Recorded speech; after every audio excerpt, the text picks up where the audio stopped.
નમસ્કાર દર્શક મિત્રો, @ગુજરાતમાં આપનું સ્વાગત છે। ગુજરાતનો ઉત્તર ભાગમાં આવેલું બનાસકાંઠા જિલ્લો કે જ્યાં ખેતી એ માત્ર વ્યવસાય નથી પરંતુ જીવનનો આધાર છે। અહીંના ખેડૂતો હવામાન, વરસાદ અને બજારના ભાવની વચ્ચે સંતુલન સાધીને ખેતી કરે છે। પરંતુ હવે આ ધરતી પર એક એવી નવી શક્યતા ઊભી થઈ ગઈ છે કે જે માત્ર પાકનું ઉત્પાદન નહીં પરંતુ ખેતી સાથે જોડાયેલી નવી આવકની દિશા પણ ખોલી રહી છે। આજે આપણે વાત કરવા જઈ રહ્યા છે એક એવી વૈજ્ઞાનિક સિદ્ધિની કે જે માત્ર પ્રયોગશાળાની સફળતા નથી પરંતુ ગુજરાતના ખેડૂતોના જીવનમાં આર્થિક અને સામાજિક પરિવર્તન લાવવાની ક્ષમતા ધરાવે છે। બનાસકાંઠા જિલ્લો ગુજરાતનો એવો વિસ્તાર છે કે જ્યાં ખેતી સરળ નથી। અનિયમિત વરસાદ, પાણીની અછત અને જમીનની મર્યાદિત ઉર્વરતા આ બધા જની વચ્ચે જ અહીંના ખેડૂતો વર્ષોથી સંઘર્ષ કરતા આવ્યા છે। પરંતુ હવે આજ બનાસકાંઠામાં એક નવી આશાની કિરણ સામે આવી છે જે ખેતીને માત્ર અનાજ ઉત્પાદન સુધી સીમિત નથી રાખતી પરંતુ આની સાથે ખેતીની સાથે ઉદ્યોગ, રોજગાર અને વધારાની આવકને પણ જોડે છે। સમાચાર એવા મળી રહ્યા છે કે બનાસકાંઠામાં સ્થિત દાંતીવાડા કૃષિ યુનિવર્સિટીના વૈજ્ઞાનિકોએ એક એવો પ્રયોગ સફળ બનાવ્યો છે જે ખેડૂતોની આવક વધારવામાં માઇલસ્ટોન સાબિત થઈ શકે છે। દાંતીવાડા કૃષિ યુનિવર્સિટીના વૈજ્ઞાનિકોએ એરંડાના પાનમાંથી રેશમ ઉત્પન્ન કરવામાં પ્રાથમિક સફળતા મેળવી છે અને આ રેશમને નામ આપવામાં આવ્યું છે એરી રેશમ। એવા અહેવાલ છે કે આ સંશોધનનું નેતૃત્વ કર્યું છે વૈજ્ઞાનિક ડોક્ટર LD પરમાર અને તેમની ટીમે અને આ સફળતા આજે સમગ્ર કૃષિ ક્ષેત્રમાં ચર્ચાનો વિષય બની ગયો છે। પરંતુ સવાલ એ છે કે એરંડાના પાનમાંથી રેશમ કેમ અને આ શોધને ખેડૂતો માટે ક્રાંતિકારી કેમ માનવામાં આવી રહી છે?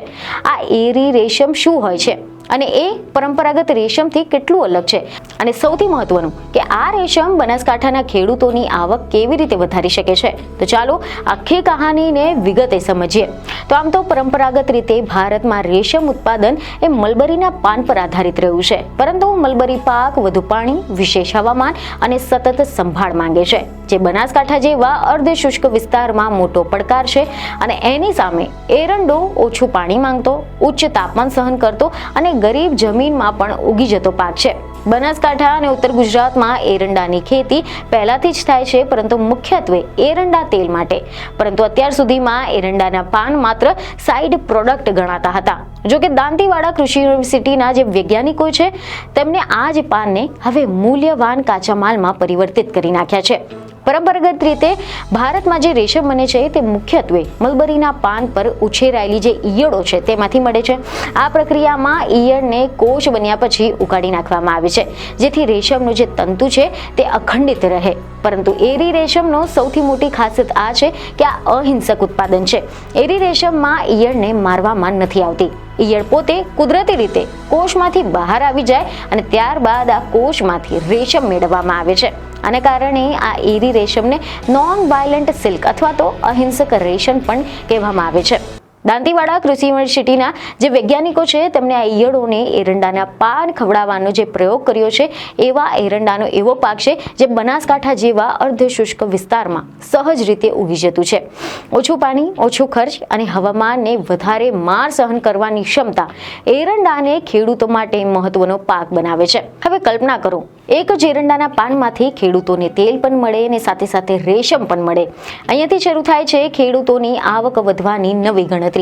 એરી રેશમની બજારમાં માંગ ઝડપથી વધી રહી છે। ખાસ કરીને હેન્ડલૂમ, હેન્ડીક્રાફ્ટ, ડિઝાઇનર કપડાં અને ઇકો ફ્રેન્ડલી ફેશન ઉદ્યોગમાં એરી રેશમને વિશેષ સ્થાન મળ્યું છે કારણ કે આ રેશમ નરમ, મજબૂત, હલકું ગરમ રાખનારું અને લાંબા સમય સુધી ચાલે તેવું હોય છે। આ ઉપરાંત એરી રેશમનું ઉત્પાદન ગ્રામ્ય સ્તરે સરળતાથી થઈ શકે છે। મોટી ફેક્ટરી કે પછી મશીનરીની જરૂર નથી હોતી। ઘરના સ્તરે પણ ઈયળને ઉછેરીને કોષ તૈયાર કરી શકાય છે અને આનો સીધો લાભ ગામડાઓની મહિલાઓ, સ્વસહાય જૂથો અને નાના ખેડૂતોને મળી શકે છે। એવા અહેવાલ છે કે વિશેષજ્ઞોના જણાવ્યા મુજબ જો ખેડૂત એરંડાની ખેતીની સાથે એરી રેશમનું ઉત્પાદન જોડે તો તેની આવકમાં બમણો કે 3 ગણો પણ વધારો થઈ શકે છે કારણ કે એરંડાના પાન અત્યાર સુધીમાં માત્ર ઉપ ઉત્પાદન તરીકે ગણાતા હતા પરંતુ હવે આ જ પાન અને મૂલ્યવાન કાચા માલ બની ગયા છે। નાના સ્તરે પણ જો ખેડૂત એરી રેશમનું ઉત્પાદન શરૂ કરે તો વર્ષે 10,000થી લઈને લાખો રૂપિયા સુધીની વધારાની આવક પણ શક્ય છે. અને ઉપરાંત એરી રેશમ ઉત્પાદન ઘરના સ્તરે પણ શક્ય હોવાથી ગ્રામ્ય મહિલાઓ માટે રોજગારીની નવી તકો ઊભી થાય છે. સ્વસહાયના જૂથો, યુવા મંડળીઓ, નાના ઉદ્યોગકારો અને આ એક નવો વિકલ્પ બની શકે છે. દાંતીવાડા કૃષિ યુનિવર્સિટીના હવે આ પ્રયોગને લેબોરેટરીથી ખેતર સુધી લઈ જવાની તૈયારીમાં છે. ખેડૂતોને તાલીમ, ટેકનિકલ માર્ગદર્શન અને માર્કેટ લિંકેજ જેવી આગામી તબક્કામાં પૂરા પાડવામાં આવશે. દાંતીવાડા કૃષિ યુનિવર્સિટી હવે આ પ્રયોગને ખેડૂતો સુધી પહોંચાડવાની તૈયારીમાં છે. ટ્રેનિંગ પ્રોગ્રામ થશે, ડેમો યુનિટ, માર્ગદર્શન દ્વારા ખેડૂતોને એરી રેશમ ઉત્પાદન શીખવાડવામાં આવશે. અને આ સફળતા માત્ર બનાસકાંઠા માટે નથી, પરંતુ સમગ્ર ગુજરાત માટે એક નવી તક બની શકે છે. મહત્વની વાત એ છે કે આ પ્રયોગ માત્ર બનાસકાંઠા પૂરતો સીમિત નથી. ઉત્તર ગુજરાત, સૌરાષ્ટ્ર અને અન્ય અર્ધશુષ્ક વિસ્તારોમાં આ મોડલ અપનાવાઈ શકે છે.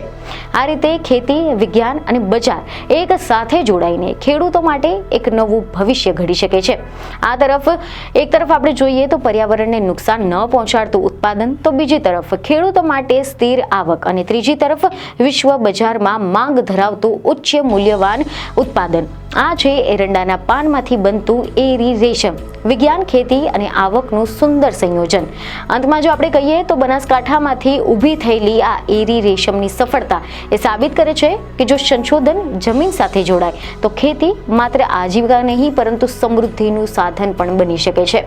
બનાસકાંઠાના ખેડૂતો માટે આ માત્ર એક પ્રયોગ નથી, પરંતુ ભવિષ્યની નવી દિશા છે. તો હવે આ અંગે તમારું શું કહેવું છે તેમને કમેન્ટમાં જરૂરથી જણાવો.